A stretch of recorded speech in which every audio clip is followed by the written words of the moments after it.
송은재TV 시작합니다. 송영길의 돈봉투 게이트의 핵심 인물이죠. 강래구. 강래구가 결국 구속됐습니다.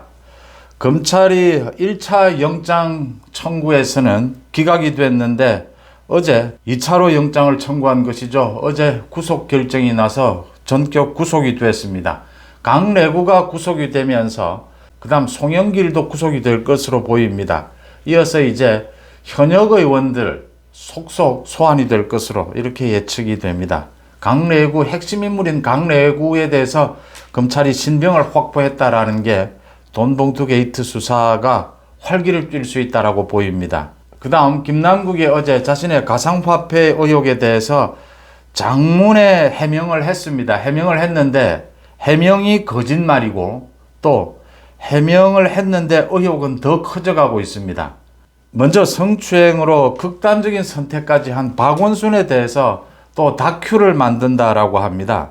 이 7월 달에 개봉을 목표로 해서 지금 다큐를 만들고 있고 많은 사람들로부터 후원을 또 2억 원 가까이 후원을 받았다라고 합니다. 이 소위 좌파들의 이 다큐, 왜곡, 가짜뉴스 이 부분이 참 심각합니다.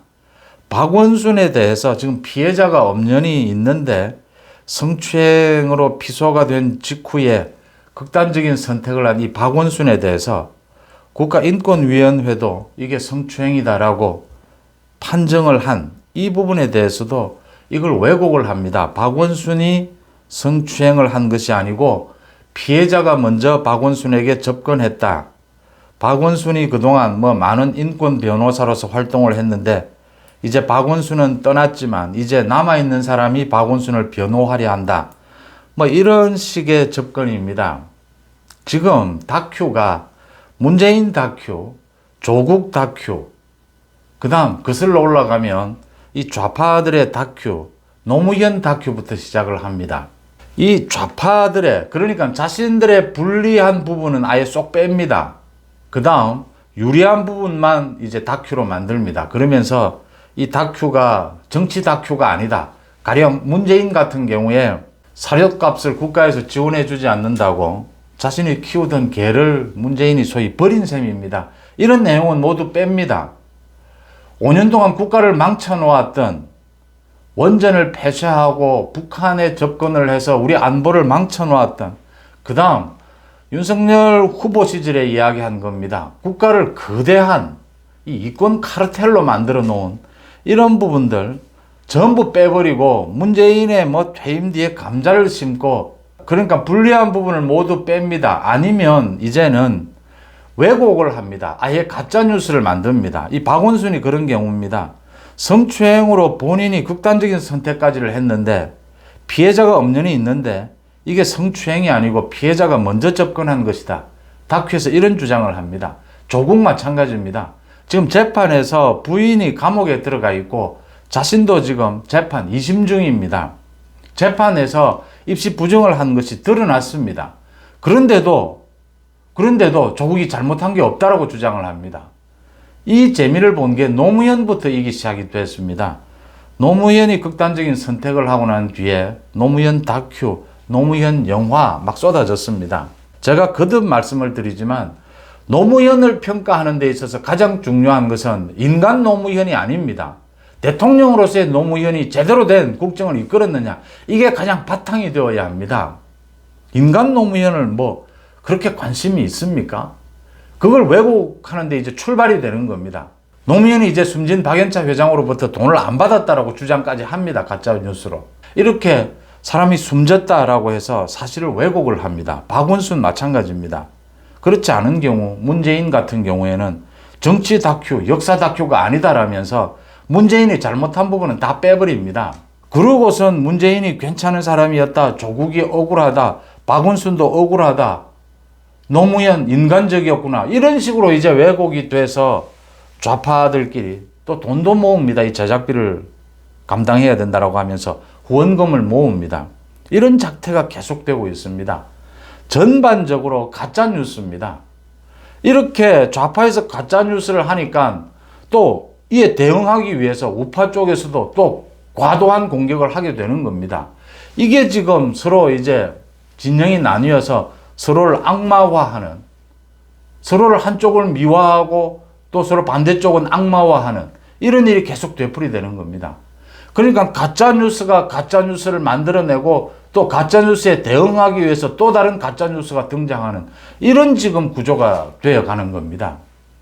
그래서 가짜뉴스가 아니고 팩트체크를 하고 진실을 바탕으로 해서 누가 잘했고 누가 잘못했고 누가 더 잘못했고 누가 덜 잘못했는가 이런 것을 따지는 것들이 의미가 없어지는 경우가 있습니다. 이걸 바로잡아야 하는데 이걸 바로잡는 것은 선거입니다. 선거에서 합리적인 선택, 선거에서 가짜뉴스에 휘둘리지 않아야 가짜뉴스가 사라지게 됩니다. 가짜뉴스로 선거를 영향을 끼칠 수 있다고 판단이 드니까 이런 일이 계속 되풀이되는 겁니다. 그 시작이 소위 노무현 다큐부터입니다. 그 다음 조국 다큐, 문재인 다큐, 이제 박원순까지 다큐를 개봉을 한다고 합니다. 피해자가 어떻게 됩니까? 2차 가해 이야기가 나오고 이 지금 다큐가 개봉이 되면 곧 또 소송이 일어날 겁니다. 피해자가 가만히 있겠습니까? 가만히 있을 수가 있습니까? 박원순 마찬가지입니다. 노무현 마찬가지입니다. 뇌물을 받아서 스스로 극단적인 선택을 했고 성추행을 해서 스스로 극단적인 선택을 했는데 이런 식으로 왜곡해버리면 조국 마찬가지입니다. 입시 부정을 한 것인데 입시 부정을 하지 않고 억울하다. 문재인 마찬가지입니다. 국정을 엉망으로 만들어 놓고 지금 퇴임 뒤에 감자 심고 책방 만들고 저렇게 하는 것을 미화하고 이게 왜곡입니다. 또 잘못한 부분은 가짜뉴스를 만들어 퍼뜨립니다. 그러면서 지금 대비를 시키는 겁니다. 문재인은 잘했는데 윤석열 정부는 잘 못하고 있다. 이렇게 지금 가스라이팅이 계속되고 있는 겁니다. 이 전체적인 의미로 가짜뉴스 이걸 뿌리 뽑아야 한다. 사실은 윤석열 정부가 지금 3대 개혁을 추진하고 있습니다. 그 3대 개혁도 제대로 추진되려면 이 가짜뉴스부터 뿌리를 뽑아야 한다. 가짜뉴스를 믿는 사람은 서서히 우리 사회에서 소수, 제정신이 아닌 사람, 합리적이지 못한 사람, 들을 가치가 없는 이야기를 하는 사람 이렇게 소수로 몰아가야 한다. 그래야 서서히 없어진다. 그걸 할 수 있는 계기는 선거여야 한다라는 부분을 짚어봅니다. 검찰이 강내구를 구속시키는데 성공했습니다. 어젯밤에 강내구가 구속이 됐습니다. 법원에서 강내구를 구속할 필요가 있다라고 인정했습니다. 증거인멸 혐의입니다. 강내구가 휴대폰을 검찰에 제출했는데 모두 다 지운, 초기화해서 휴대폰에 내용이 없도록 해서 이렇게 휴대폰을 제출했다. 이건 증거인멸에 확실한 우려가 있다 이렇게 봤습니다. 1차 때는 좀 이상한 내용이었습니다. 증거인멸에 우려가 있다고 보기 힘들다 이런 식으로 증거인멸이 있긴 했지만 우려가 보기 힘들다 이런 식으로 재판부가 구속영장을 기각을 했는데 이번에는 증거인멸의 우려가 있다라고 봤습니다. 그러니까 깡통 휴대폰을 낸 겁니다. 이렇게 낸 사람이 또 있습니다. 송영길입니다. 검찰에 가서 자신을 구속하라라고 큰 소리를 치면서 검찰에 제출한 휴대폰은 깡통이었습니다. 초기화한 것입니다. 강내구가 구속이 됐다.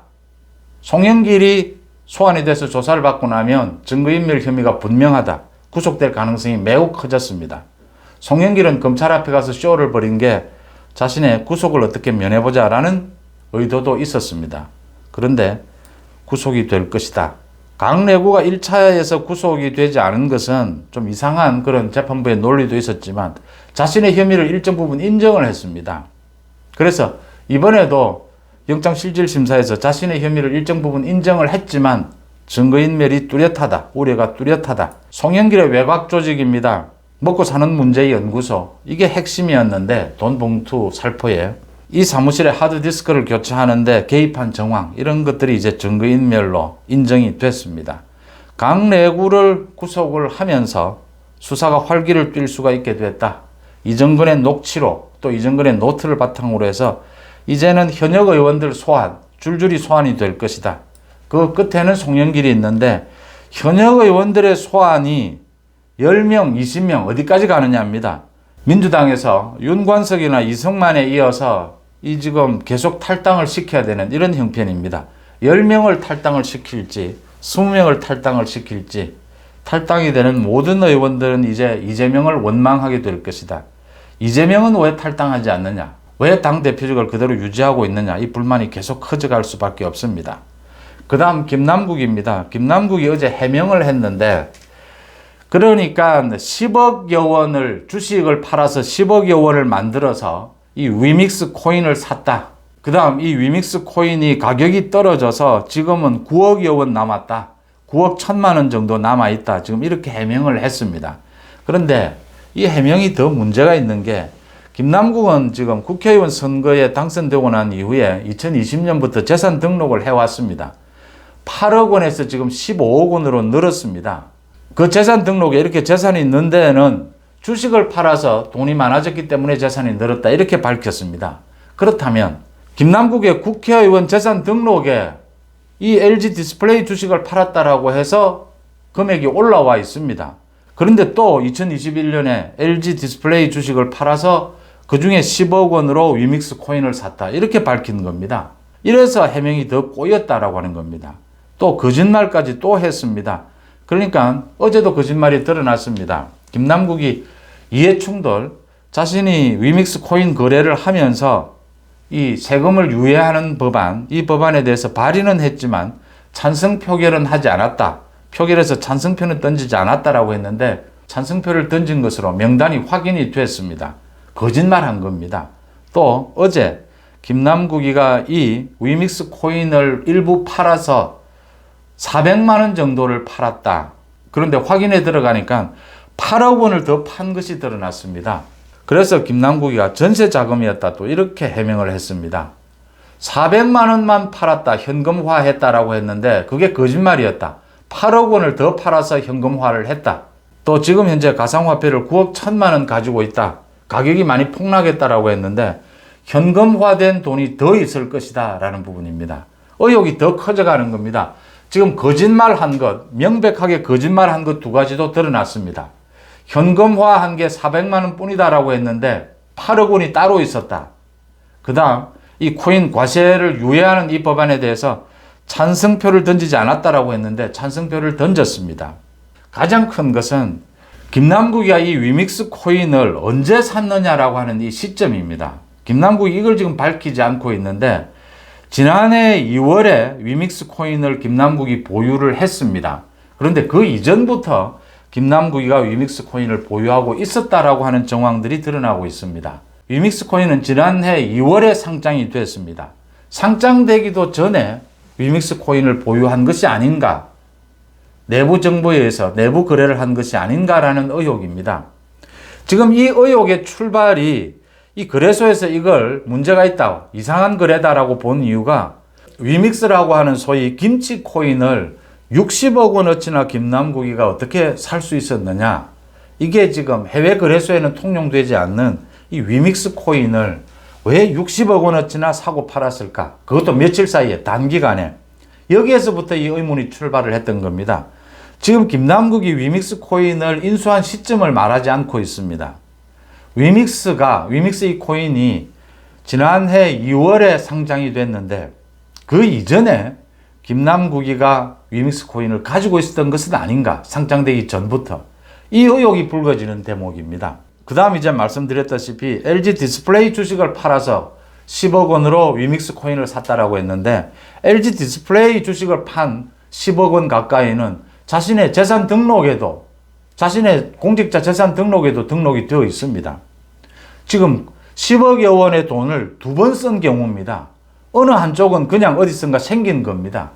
김남국이 해명을 하면 할수록 이게 거짓말이고 의혹이 더 커져가고 있다는 것이고, 이 위믹스 코인을 언제 인수했느냐, 거기에 따라서 김남국이가 내부자 거래를 한 것이 아니냐, 특혜를 받은 것이 아니냐라는 의혹이 불거지는 대목입니다. 이 부분이 가장 중요한 게, 김남국이 지금 자신의 거래 내역을 다 밝히면 명료해지는 부분인데 그걸 밝히지 않고 며칠째 지금 버티고 있는 이유가 어디에 있을까라는 겁니다. 자신은 프라이버시다라고 하는데 지금 일이 이만큼 커졌고 검찰이 이제 다시 계좌 추적 영장을 다시 청구를 해서 영장을 발부받아서 김남국에 대한 자금 흐름 전체를 살펴보겠다라고 하는 겁니다. 그러면 모두 드러날 텐데 김남국이 해명하지 못하고 있는 이유가 어디에 있을까? 이게 내부 거래 특혜가 있었던 것 아니냐라는 의혹을 자연스럽게 불러일으키는 대목입니다. 민주당이 지금 돈봉투 게이트로도 10명, 20명 현역 의원들이 얼마만큼 소환될지 모르는 상황인데 김남국의 이 가상화폐 투기, 가상화폐 이 투기 의혹이 눈덩이처럼 커지고 민주당에 더 치명적인 타격으로 갈 수밖에 없는 이런 상황으로 흘러가고 있습니다. 송은재TV 마칩니다. 고맙습니다.